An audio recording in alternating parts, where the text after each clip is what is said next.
Le PADFA, projet d'appui au développement des filières agricoles, est une initiative du gouvernement du Cameroun en partenariat avec le FIDA, Fonds international de développement agricole.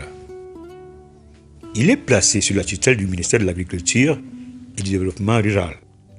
Son objectif est de réduire la pauvreté en milieu rural, d'accroître les revenus et d'améliorer la sécurité alimentaire à travers le développement durable et la compétitivité des filières riz et oignons dans 4 régions, l'extrême nord, le nord, l'ouest et le nord-ouest. Nous avions eu d'abord les semences de PADFA en 2014, le Nerika 3. Nous nous sommes mis en groupe, les femmes dynamiques de Tonga. On a créé un champ semencier, un champ de groupe. Et à partir de là, nous produisons des semences que nous vendons à la population. On a une variété vraiment très spécifique et tellement rentable.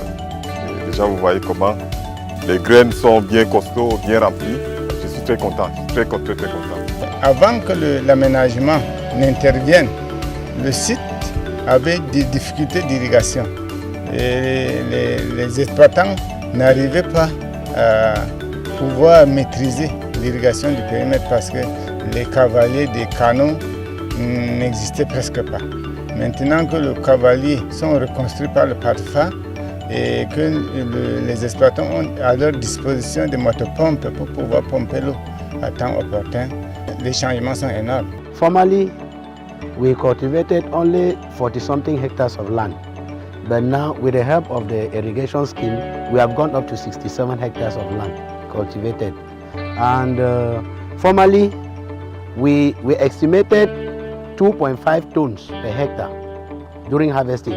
But with the improved variety that PADFA has brought to us, together with the irrigation system, we have gone up to 4.5 tons per hectare. Alcendi a eu des subventions de PADFA, une batteuse, une bâche, des formations et des appuis en intrants. Prenons le cas de la campagne de 2016, qu'Alcendi se retrouve déjà dans le 150 tonnes de semences.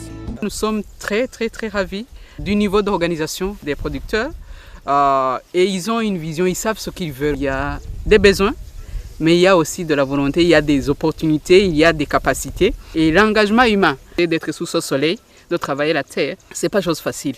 Donc, des fois, nous mangeons, nous ne savons pas le travail qui est passé derrière. The project has helped us a lot. We have a power tiller that is plowing all the basins from here up to my 24. We have the tricycle that transport the rice from the farms to the cooperative. We have the hauler that is processing the rice for marketing. We have other equipment like we have our generator. When there is, we don't have lights here, but we use the generator at any time that we need to use it. Nous, les semenciers qui ont eu la chance d'être formés par AVRDC et PADFA, on peut dire qu'on est déjà professionnel sur la formation, sur les semences améliorées de l'oignon. On est même en train de former d'autres gens. Avec la semence de coopérative, nous avons eu beaucoup de choses. Dans un cas, quelqu'un peut avoir de 70 à 80 sacs si quelqu'un entretient ça dans de bonnes conditions avec le conseil de la coopérative. J'ai appris à fabriquer des jus naturels, également à gérer une entreprise.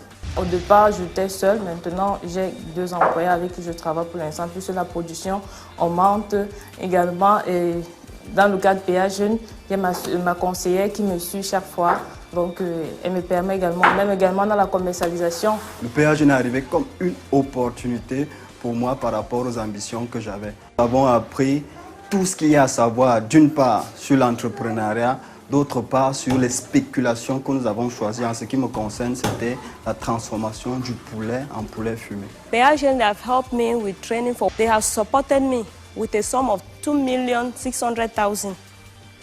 The money has helped me to work my farm, which I'm cultivating tomatoes.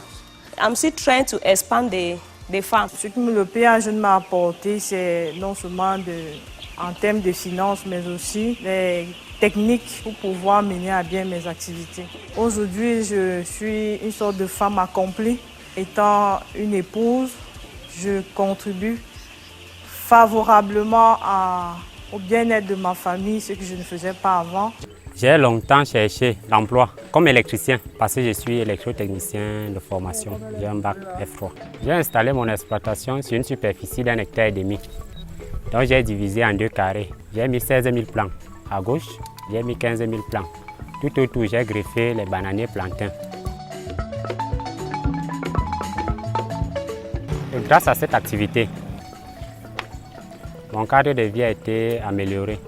Donc je n'ai plus certains problèmes d'argent. Et je peux déjà envisager certains projets à long terme. Comment me trouver un terrain pour m'installer avec ma famille et me procurer un terrain agricole. J'ai toujours voulu être mon propre patron. Étant jeune mère célibataire, je voulais m'occuper de ma fille, de moi-même, être financièrement indépendante, bref, être productive. Mon activité principale est la reproduction et l'engraissement des lapins. Je fais des mises bas jusqu'à la commercialisation. Je travaille avec des stagiaires et ma famille. Grâce au PA Jeunes, j'ai amélioré mes conditions de vie. Grâce à mon activité, d'autres jeunes commencent à s'intéresser à la cuniculture. Je suis fier d'être un agriculteur parce que l'agriculteur, c'est un artiste. Il faut innover tout le temps. Il faut mettre à la disposition des produits qui vont satisfaire les besoins des consommateurs. J'ai pu me construire une maison, j'ai pu me marier. Et aujourd'hui, j'élève mes enfants, je les envoie à l'école, je prends soin d'eux et je suis un homme indépendant. Vraiment, les résultats en tant qu'entrepreneur agropastoral aujourd'hui, avant j'avais les problèmes, aujourd'hui je parviens à satisfaire mes besoins familiales, je parviens à envoyer mes enfants à l'école, les soigner sans problème, à résoudre les petits besoins. Aujourd'hui, je suis vraiment satisfaite. Aujourd'hui, nous regardons l'agriculture pas seulement dans le segment de production et avec le FIDA, comme je vous l'ai dit, mais dans toute la chaîne des valeurs pour créer beaucoup plus d'emplois, des emplois diversifiés.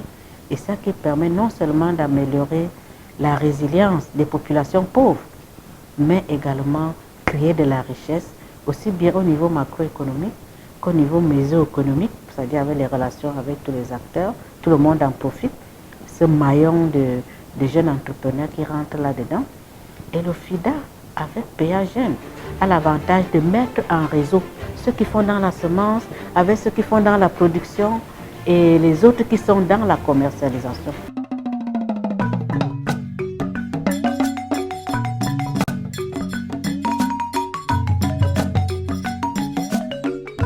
Ghana is making significant progress in the development of its bamboo sector.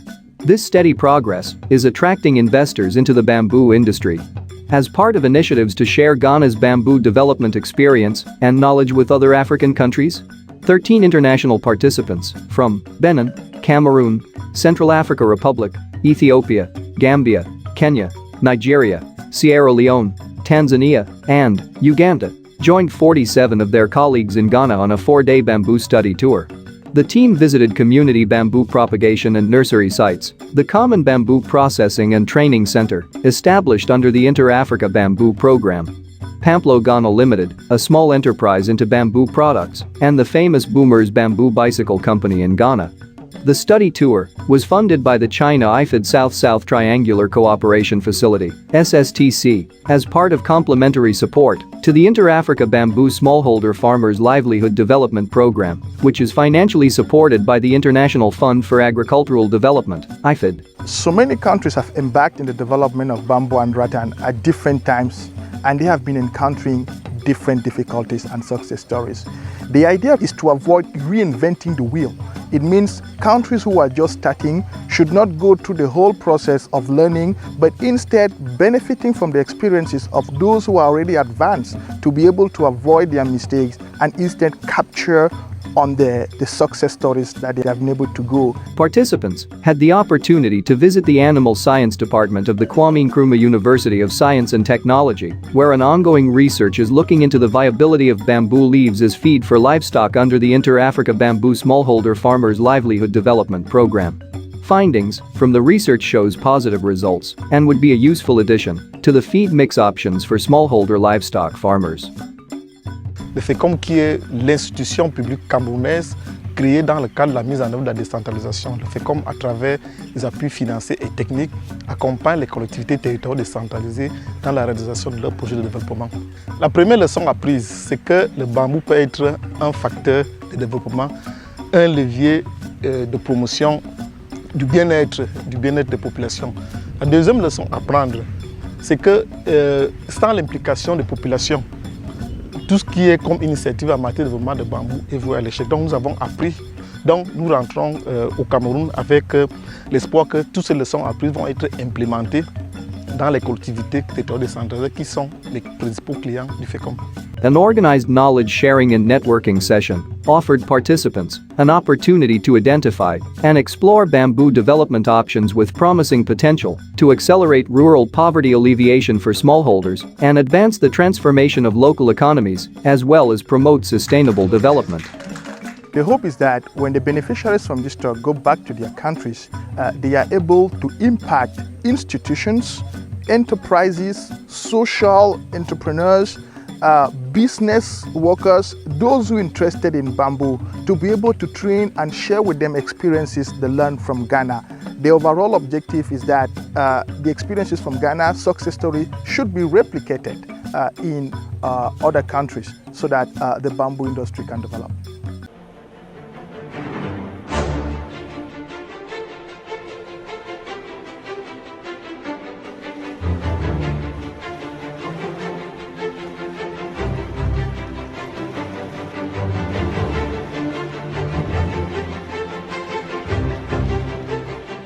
Les formations que j'ai reçues à travers le PPEA et certains séminaires qui ont été organisés m'ont permis d'avoir la main. Donc depuis pratiquement 6 mois, je commence à avoir des résultats. Au départ, il me fallait 18 mois pour avoir une récolte. En ce moment, depuis 2 productions maintenant, tous les 3 mois, au maximum 4 mois, je peux sortir les poissons de mes étangs. Après les formations que j'ai reçues, il y a déjà quand même une bonne qualité. Il y a du poisson qui est là. Je ne fais plus comme un paysan du village. Quand je mettais mes poissons dans l'eau, quelques temps après, je ne voyais plus rien. Je me disais que c'était de la sorcellerie et tout. Mais aujourd'hui, je me rends compte que c'était de l'ignorance. J'étais profane dans le métier. Et le projet PPA, puisque j'ai bénéficié d'une formation à PPA, avec ça, je suis en train de voir des résultats. Nous avons reçu plusieurs formations avec des techniques nouvelles qui nous ont permis vraiment d'améliorer la qualité de nos services. Bref, beaucoup de choses ont été améliorées.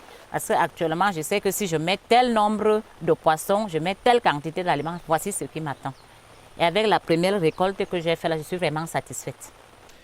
Nous sommes dans Nirex Cameroun Farms. C'est une entreprise spécialisée dans la production des alevins. Donc avec le projet de promotion de l'entrepreneuriat aquacole, nous avons suivi un processus d'abord de sélection. Notre structure a été sélectionnée. Nous avons suivi une formation avec eux pour renforcer les capacités techniques de notre structure. Et ensuite, nous avons signé un partenariat de coopération dans le secteur de production des alevins. Et actuellement, nous sommes parmi les structures sélectionnées pour fournir les alevins aux pisciculteurs de la région du centre. Et nous sommes en train de fournir ces alevins à hauteur de 60 000 alevins par mois actuellement. Vous voyez qu'il fallait mettre en place une démarche qui pouvait lever ces différentes contraintes. Ce qui a été fait, d'abord en interne, à travers les séminaires, les ateliers, pour pouvoir identifier la problématique du secteur, mais aussi avec des partenaires de développement, notamment le FIDA et la FAO. Ceci a permis de mettre en place les différents projets que vous connaissez, un projet sur l'aquaculture en cage, parce qu'il fallait répondre à ces 3 problématiques de base: l'aliment, l'alevin et la technologie. Et le gouvernement va continuer à encadrer le secteur.